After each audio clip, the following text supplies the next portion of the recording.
CM Umar ने law and order के सवाल पर कहा है कि ये अधिकार चुनी हुई सरकार के पास नहीं है। हमें स्टेटहुड का वादा किया गया लेकिन अभी तक नहीं मिला।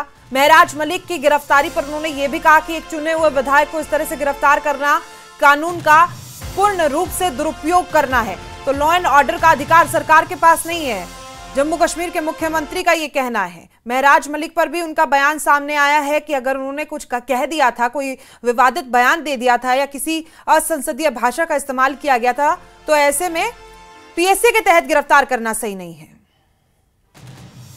This is something that should have already happened. I fail to understand why it hasn't been done, but we continue to push. We believe that this promise must be kept and the elected government must be empowered the way the people want it to be. Linked to this is obviously the decision to arrest an honorable MLA.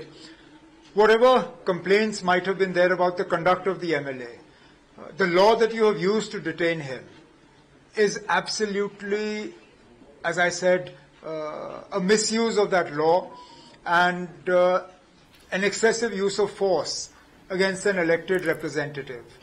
He should never have been arrested under this law, and the sooner he is released, by all means, if you have a complaint about his conduct, take it up with the Speaker of the Assembly. There are other ways to do it. But detaining him under the draconian Public Safety Act, where he's not eligible for bail for at least 6 months, is definitely an excessive use of force.